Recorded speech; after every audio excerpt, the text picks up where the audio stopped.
you introducing this one, Ethan? Welcome back to the Chip Lunch Podcast. Viva la revolution. The coup has happened. It really sounds like it's happening. Welcome back to the Chip Lunch Podcast. There's so much energy. All right. Oh. Can you tell it's Friday? Welcome back, guys.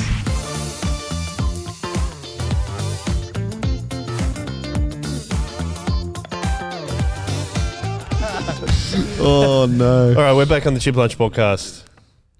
And back to the original cast. The on the podcast. Oh, jeez. Episode 1. That's Been here it. since day one. That's right. Day All right. one. I ride with my day ones. Day one. What are we going to talk about today, guys? It's been Acts or Revolver Church. It's been Commitments Week, Yeah, it has been. which is, what is it? It is a time for our church, a focus, quarterly focus of our church from the Friday corporate, to the quarterly. next to Sunday, like longer week. Yeah.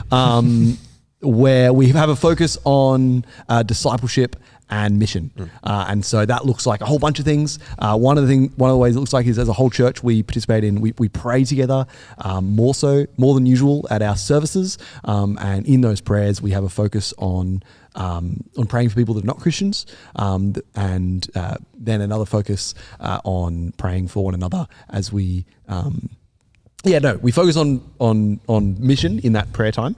And then throughout the week, we have combinations of community groups where from all across the different gatherings and different ages, we have different community groups joined. Brayden and I were in one on Tuesday, which was really cool, which was a combo of 3 different groups, which was really fun. Joel, you were in one on Monday. Yep. Brayden came, and Brayden came to Year that. 9 and 10 boys. Sick. And so they're just cool examples. We were only just started.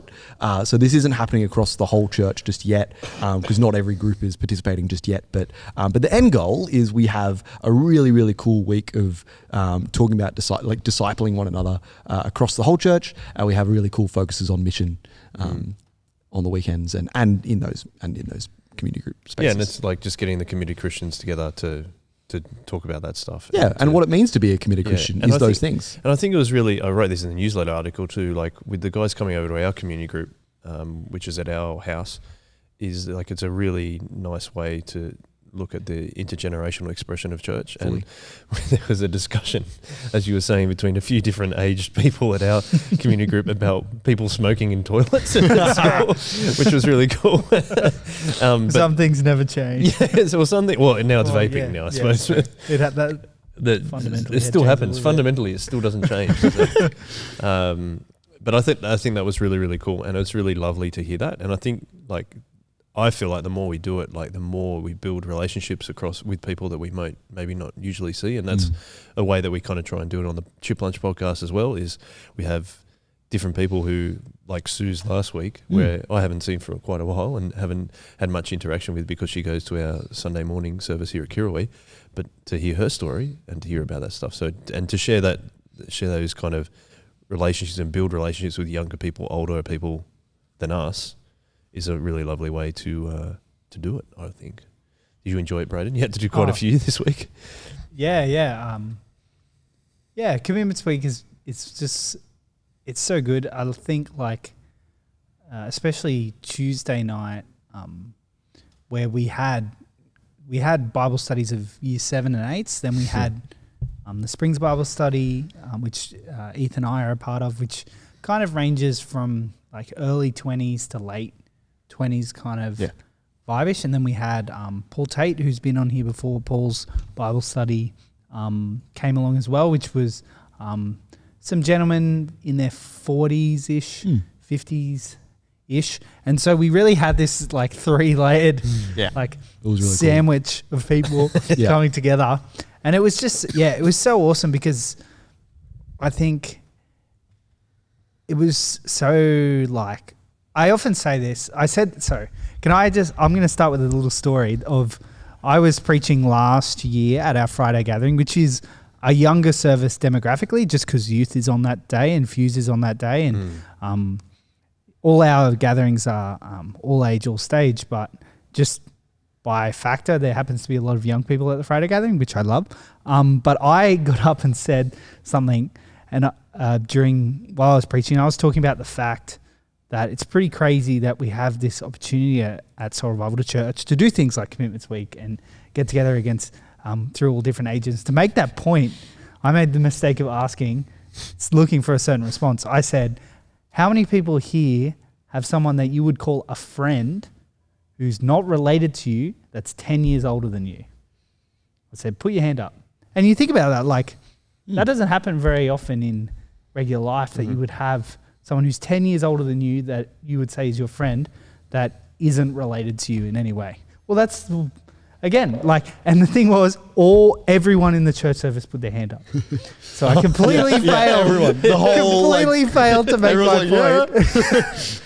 But I think that's what's so special about intergenerational ministry and things like Commitments Week. We had that Bible study on Tuesday, and there were dudes that were 14 or 15, there were dudes in their 20s, there were dudes in their 40s. And you think about how often does that happen in an environment that people aren't related to each other? Mm-hmm. It doesn't. It doesn't happen very often. Even if you're at a soccer club or something, like they don't actually join. They just exactly. You're normally separate in lots of things. So I think that's what was so nice about it, like just hanging out and eating ice cream and being cold and it was awesome. Being silly and getting derailed talking about sharks. Yep. All the positive things that happen. I learned all about goblin sharks. Yeah, we learned all about goblin sharks. What is that? Just Dave will put a picture in there. If you see a goblin shark, you'll understand why we were so interested. Yeah. But yeah, just like that expression of like the most important thing and the thing that shifts our community. Like we were talking about, one of our values here at Soul Revival is loving community, and that's what we were talking about on Tuesday was, well, we're a part of lots of communities in our life. That's just a fact of life, especially in our circumstance. You're a part of school communities. Some of them were saying school bands, things like that. Soccer clubs, maybe golf, other sporting adventures, maybe something like chess or a book club. Lots of different things we're involved in. But what makes church special? What sets apart church from all these communities that you're a part of? And I think that was what was such an interesting thing to talk about with those, that different spread of ages and dudes was just being like, no, it's because we're reconciled through Jesus that makes this community just so special. It changes the way that we can relate to each other. And it sets that gathering apart from everything else we have in our life. I think that's what was so cool to talk about as well, is because these kids are involved in a lot of things. Yeah. They have school, they have sport teams, lots of things they go along to. You're naturally part of a lot of communities, but what sets the church community apart and means that it isn't just any other community that you're a part of? It's Jesus. So yeah, I think we had a really awesome time. I had a great time with you on Monday as well. With Hutto, we had an awesome, I think it's one of those things, we've done that a couple of times now, and it just means it was so easy walking in, chatting to people, having a great time. It wasn't awkward at all. It was just expressing the community that already exists. And I think that's what we talked about on Tuesday as well, is Jesus has done the work of building his church and building his community. It's just up to us to express that fact. The fact that we are reconciled, we've been reconciled through Jesus.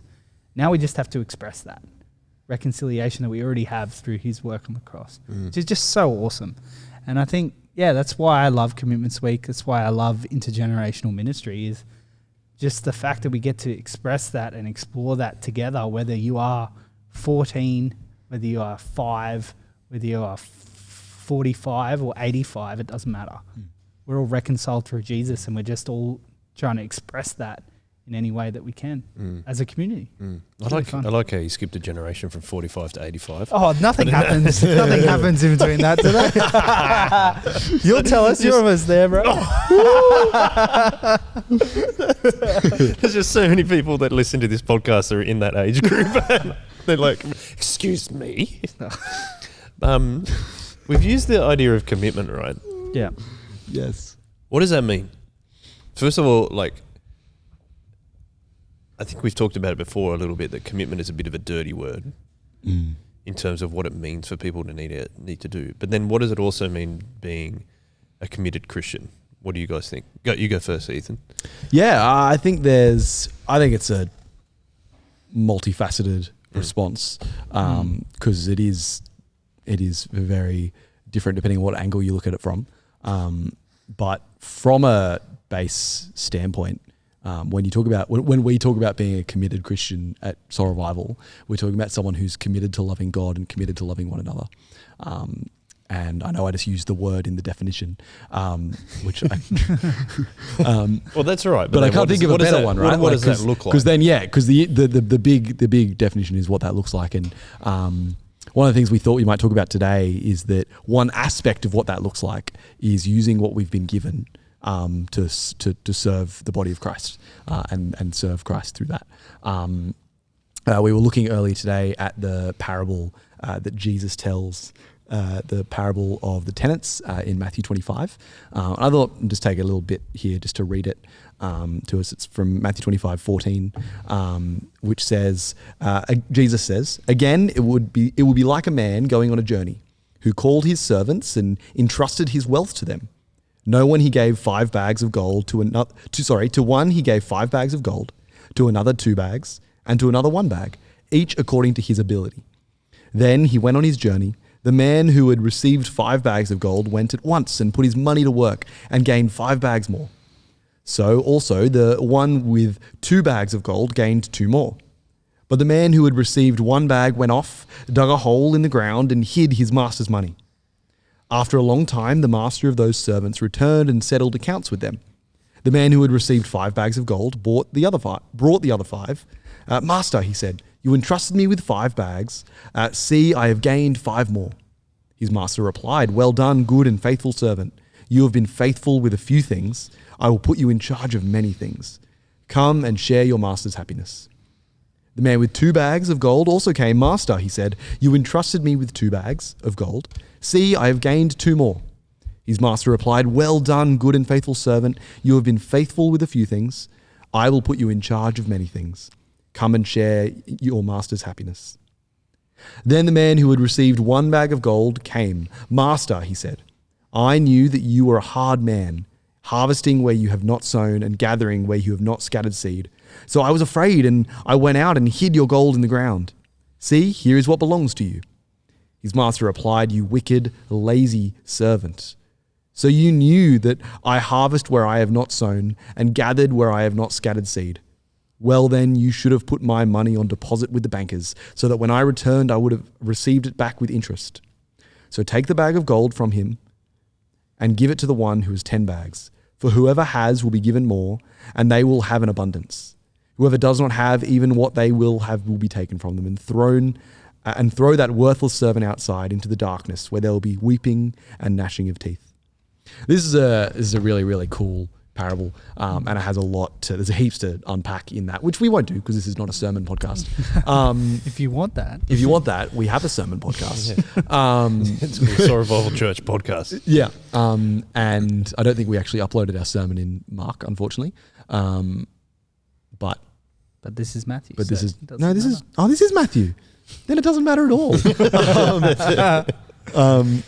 If you scroll back far enough, we might even have something. It's a sign of holiness when you get your gospels mixed up. Yeah, it is. It's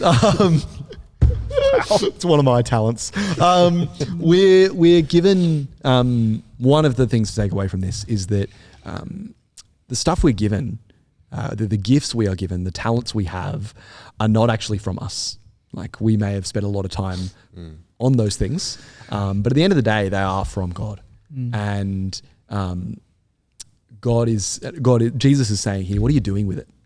Like, you've got all this stuff, use it.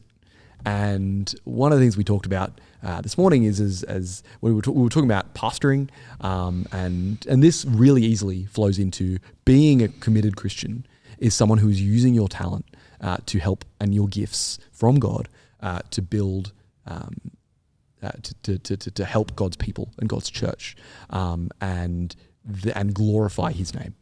And so there's lots of examples of that.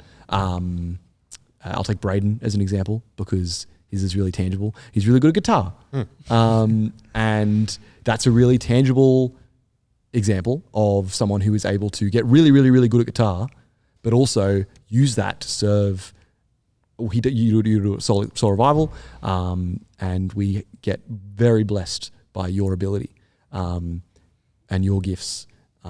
But it's very cool to say and come to the table, which is something we're talking about today, in humility and say that I am good at this thing, but I am good at this thing because of Jesus. And it's not a humility. What we were talking about it's not saying I'm good at guitar. It's actually saying I am, and it's because God gave it to me, and so I'm going to use it. It's not then abandoning it. That was just some preliminary thoughts to launch into whatever discussion is next. But that's a part of when we talk about being a committed Christian. A part of that can be using your gifts to glorify God and build His church. What do you guys reckon? Is there a thing like around that? Like we were talking as a pastoral team about that particular passage, and we were talking about like, well, we've been given the opportunity and the gifts to be pastors, and what you're saying there makes a lot of sense. How do you think that applies to people who are not pastors or not in a leadership position? Because I feel like a worldly point of view from what you're saying is that, well, I don't have those gifts of maybe playing guitar like Brayden or at the front, or preaching a sermon, or maybe service leading, or that kind of thing, praying in front. So how would we encourage people to also take on what it says in Matthew 25 that you've just read out, to say, like, still being a committed Christian, it's still important that God has given you certain gifts? So one of the people in the group that we were chatting with, what Stu really, in a really fun way, did was he said that what we all got to do is we all got to say something we're good at, and we can't laugh at them. I can't make a joke about it. Yeah. It's got to be, you can't like. Anyway, you just got to be like, I am good at X. Yeah, you can't be like, oh, I'm good at wearing funny hats. Yeah. You just got to be truthful in that. And so we went around the circle and we talked, and we said those things. And one of them, not all of us were pastors in that setting. There's a bunch of people that come to our pastors meetings that are the interns, or they come in to hang out, or they're anyway. They're being committed Christians. Yeah, they're being committed Christians. And one of the ladies, Kim, who has been on this podcast before, she was hanging out with us, and she just said, I'm really good at loving people. And I was like, sick. And I think that's a really cool example, because immediately you see use of that, right? Like from to answer your question, like a non-pastor position, you don't have to be up the front to be really good at loving people. Yeah. You can send someone a text, like have a phone call, have a chat with someone, go to someone's house, invite them to you. Yeah. And I think the word talent almost in our sphere kind of misconstrues it. Fully. Because we're so used to comparing everything to other people. It's pretty easy to think, well, the only people who have talent are virtuoso level people at things. You know what I mean? Yeah. Like the only people who actually, it's so easy to say, well, they obviously have talent because they're in the top 0.0001% of doing something. Yeah. And it's like, don't let other people's gifts stop you from using yours. You know what I mean? And like, there are some people that are very, very unbelievably talented at loving people. That doesn't mean that you're not. Oh yeah, 100%. I think that's I wish that someone had told me that when I was younger, because I think it's so easy to go, well, we've got a person that is really good at sermons, I don't know, so I don't need to bother. Yeah, we're all one body. They're that part of the body. Yeah. It's like, no, don't let what God has blessed other people with stop you from growing in areas. And that comes back to this passage, right? Like someone gets given 5 bags and someone gets given 2 bags. They both double it. Yeah. Like it actually, like they were both given different amounts. Yep. Yeah. But they both turn and double it. Yeah, exactly. Because they are going, we are working with what we're given, Lord.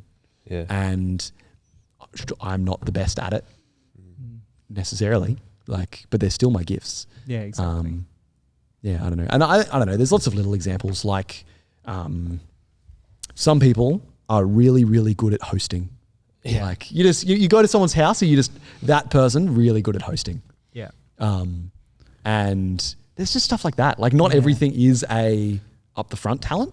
Absolutely. Like there's heaps of little ones. But that's the not little ones. Actually, little ones is the wrong terminology, right? Different ones. Different ones. Yeah. But that's the point, is that we get tricked into that. Yeah. Is what you're saying, Brayden, is that it's only if you're up the front of anything that you've got talent. You've got talent. But I think that is the different message in this passage that you're talking about, is that it's no, everyone has gifts and being given gifts according to God's will. Yeah. And we need to seek how to best use them for his glory and for his kingdom. Yeah. My question about that was, though, how much do we work on cultivating that gift? So the reason I say that is, like, I think of sports stars. So like let's say like Lionel Messi or LeBron James or Tiger Woods. They obviously had a gift, right? Had real talent for whatever they were doing. But they still had to work enormously hard to get to the top of their level. I'm just trying to think about how, as committed Christians, how do you think we should think about that in terms of where we are? Like, I'm not saying that we should be the best in our field, like those sports stars are, but how do we say, God's given us this gift. How do I cultivate? How do I make it better? How do I use it better for his kingdom? Well, I think the thing with that analogy is looking at motivation as well. Like, they were, like, whether it's Tiger Woods or Lionel Messi or Michael Jordan or whatever, they obviously all had outrageous talent, natural talent, also outrageous work ethic in those examples. Drive. But they're looking to glorify themselves. They have outrageous work ethic and drive, but what is the reason behind that? To be the best, or to earn a lot of money, or to be successful. And I think that's where we can differ, where work really hard, but we're not looking to glorify ourselves. We're looking to glorify God. And so there's a humility in that. Oh, massively. Of course. And I think that's where some Christian ministry can be undone, when you are comparing to things and not submitting to try and glorify God, but instead getting your own identity wrapped up in what we create. And I think that's such a big thing is, and a big thing in our culture is that we find our identify in things that we build. You see that all through the Bible as well, a whole bunch of different people and cultures trying to find their identity or trying to find glory in things made from men's hands. Like, it's so interesting how easily we fall into the trap of that. And we have been given this blessing of being able to find our new identity in Christ, being able to work for God's glory, being subject and under, given all these blessings and revelations, and the fact that I have 3 different versions of the Bible in front of me, and he's got it on his phone, and you've got a different version on your laptop. Like, we've been given these gifts and these blessings. I almost prefer the word blessings in this, because it's like we're given things that aren't just physically about us. We're given so many things in our lives, and how can you take this and not just use it to build something big and special, but use it to build something big and special for God? I think on top of that this passage is really cool, because the master comes and gives them his money. Yeah. And they do stuff with the money. Yeah. And they give it back, all of it. They don't keep any of it. Yeah. Like, all of it goes back. Yep. And it's about going, as we try and hone it, as we try and use these gifts, as we try and glorify God, we are giving it back. Like, and one day we'll get to heaven and God will say, "Well done, good and faithful servant," right? Because we get there and it's like, I've got nothing. Yeah, I've just what you've given me, and that's a really beautiful reality and a really powerful one, but is in such stark contrast to the examples of those sports stars who had their gifts and was like, "Oh, how can I maximize me with this?" But this is I've got my gifts. How can I maximize God? How can I glorify God? How can I give back? Like, how can they use them, and it's great that they use them. For those who are not watching visually, I had pointed at my Bible, they being the people in the parable, use the gifts they give, the capital they're given. But yeah, and then they give it back, all of it. Yeah. What would you say to someone who would say to you, like, in response to what we're talking about, "I don't have any gifts"? What would you say in response to that? I'd say, have a conversation with me, and we'll hang out for a little while. And God. Well, yeah, God too. But let's have a conversation. And I'll tell you all about it. Yeah. Because you do. You just. But again, isn't it? It's almost in that sense. It's like comparing it by a worldly standard. Yeah. It's like. Yeah. It's like I think it's so easy to get caught up in the I'm not as good, therefore I'm not good. I'm not successful. Like therefore I'm not. Yeah. Okay. I'm not as successful, therefore I'm not successful. Yeah. So it's not even like you could be really successful, but you're not as successful as the guy that you're measuring against. And so because you're measuring against that person, not against what God is, you're actually,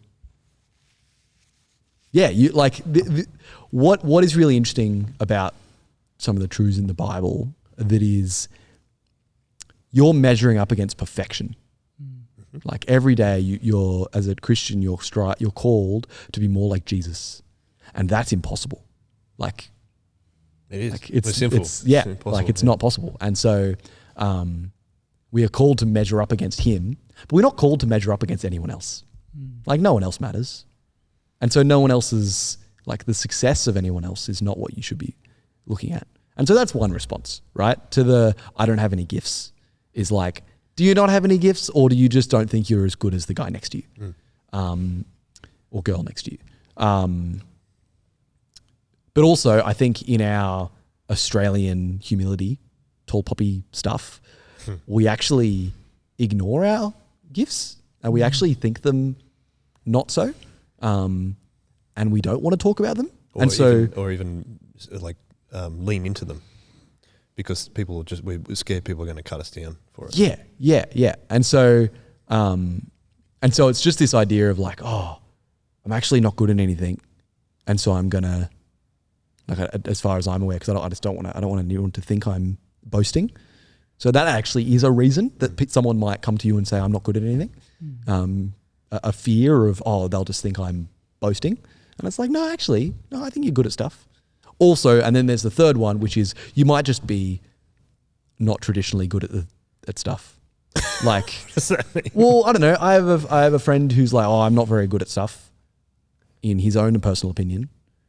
But I think he's incredible at getting people to do what he wants them to do. Like he's not in a mean way, but he's a gatherer, right? And that is not something that introspectively we often go, that's my skill. Yeah. But I'm like, that is a huge gift. Yeah, absolutely. That this guy has that he is not aware of. Yeah, it's team building. I love team building. Fully. Yeah. And so I think there's just also, so there's those three, right? There's stuff we just don't pay attention to and we miss. There's the not leveling, being at the same level as the people we're up against. And then there's the just, I don't want to talk about it because tall poppy syndrome. But I think they'd be the three issues that would come from that question.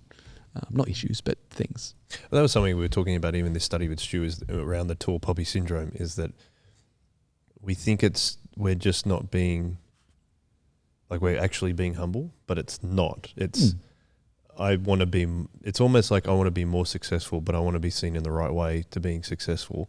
But then also, if it challenges someone, then I'm too scared to be cut down. Yeah. And I was just wondering, when we're saying that, how do we work against that tall poppy syndrome that I think, especially as Australians, we like to say, we're all egalitarian, we're all equal. But I think as a society, we all pursue our own thing anyway, especially in a kind of post-Christian society that we're in now. So I suppose my question is, how do we move into our gifts like we're saying, but also try and avoid that tall poppy syndrome? Because it's hard, even even at church. It would be like, because I've experienced it. I saw an ad the other day. Sorry, my answer is don't do this. I saw an ad the other day at a bus stop, and it was one of those revolving bus stops, so it changes. And this ad business had got all of the levels of the rolling thing, and at the bottom of it is some feet, and then it slides down, and there's some legs, and then it slides down, and there's a girl, and like she's just really tall, and she's a poppy, like she's a flower animated thing, and the marketing thing they're going for is stuff tall poppy syndrome, be the tall poppy. Like just just be the best you can be. Be out there And they're saying, if you're amazing and you know you're amazing, go with us because we know you're amazing. And we'll insure you. I don't know what they are.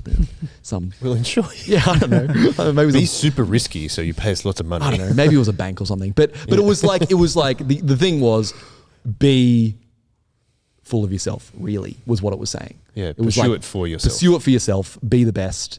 And for those of you that are the best and are doing that, we're your company. Like that's what they were saying.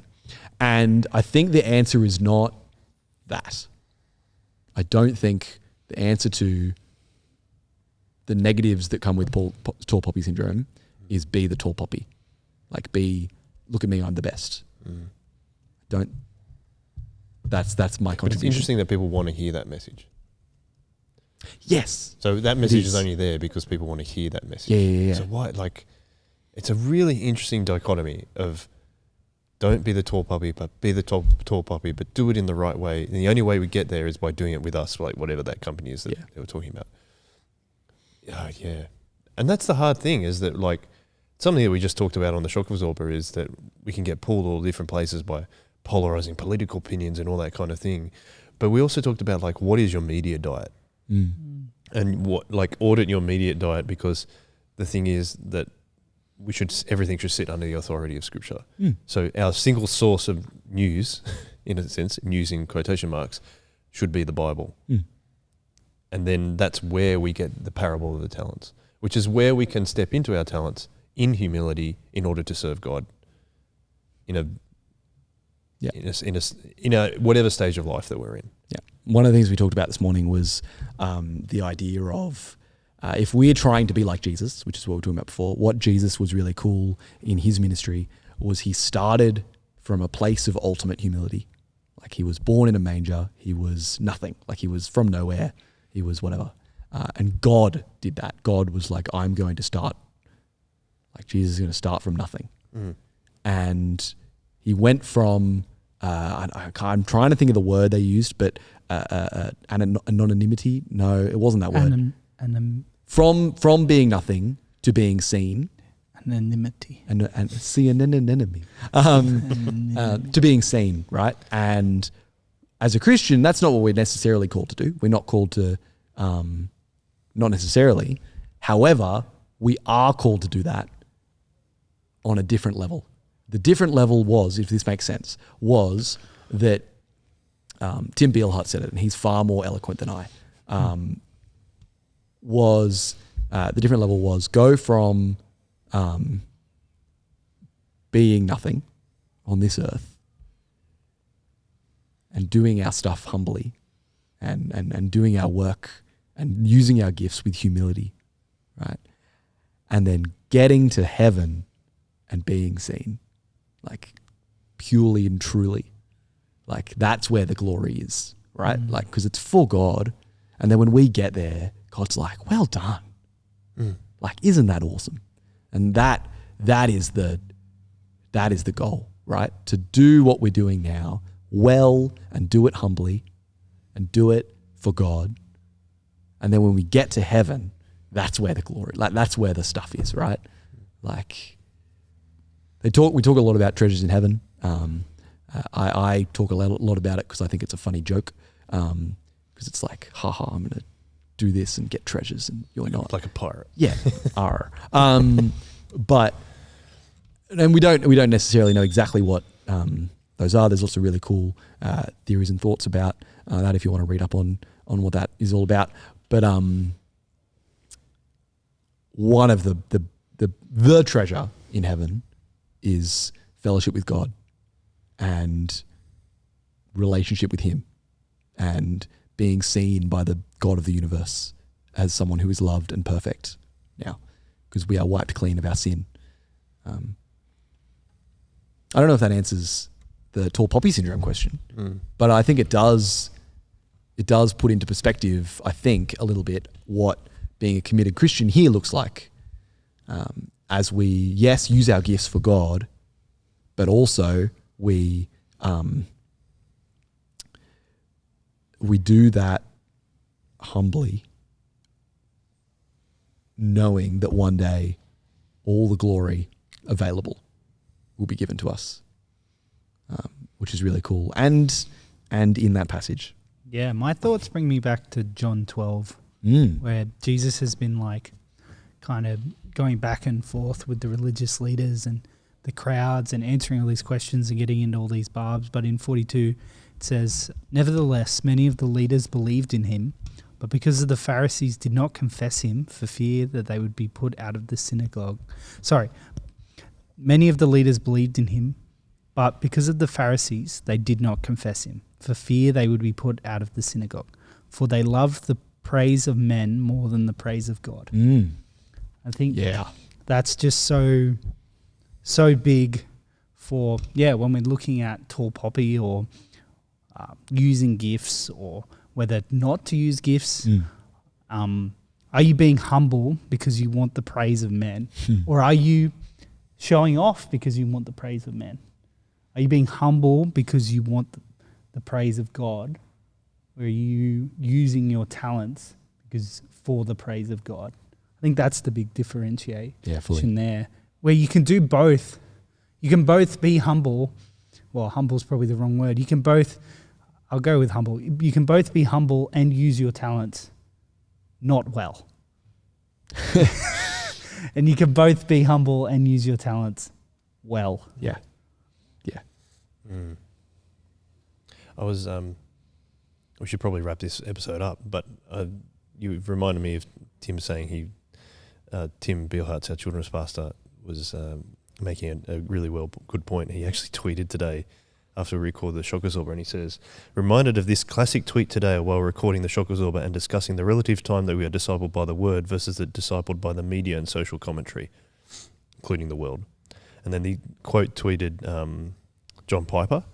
He said, so John Piper back in 2009, so that's the real time where lots of people were getting on Twitter. And he said, "One of the great uses of Twitter and Facebook will be to prove at the last day that prayerlessness was not from lack of time." Amazing. So I think that's a good way to maybe finish, especially after your things, but especially after your Bible verses. But I think that hopefully if people are listening to this or watching it, they can take encouragement for the fact that we're not perfect talking about this. No, definitely not. Oh, yeah. We hopefully can try and use our gifts that God has given us in a humble way, and I hope that we try and do that. Probably don't do that all the time, but that's all we can do, and continually sit under the authority of God, like we're saying. That's the thing that will humble us. We keep reading, and the parable of the talents is a great example of that. So, and God's done this so that we can do it in community. Yeah. He's blessed us with each other. I think it's so awesome. Which is what Commitments Week was about. Yeah, and this will be the 42nd episode of Chip Lunch, which is pretty exciting that we've got all these stories and different people across our church that have different talents and different amounts that God has given them to invest, and it's been really cool to hear how different people are investing their talents. In the ministry that is in God's ministry. So I'm pretty excited to see who we chat to next. I've been super encouraged by who we have chatted to so far. Yeah, me too. And for sure. whether it is on Shock Absorber or Chip Lunch, it's been a really good year so far, and I've been enjoying it. Onwards and upwards for God's glory. That's That's what we should say. Thanks for your time, boys. Appreciate it. Thanks, Joel. Thanks for all of our listeners and watchers. You. Yeah. We really appreciate you listening. If you haven't, check out soulrevival.shop.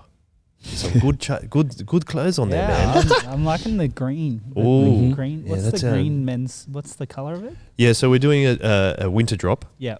And it's leading up to a week away. So the men's one is like a cream color. Oh, so in week away, it's also talking about our series that we're talking about. It was in Luke, and it's about discipleship.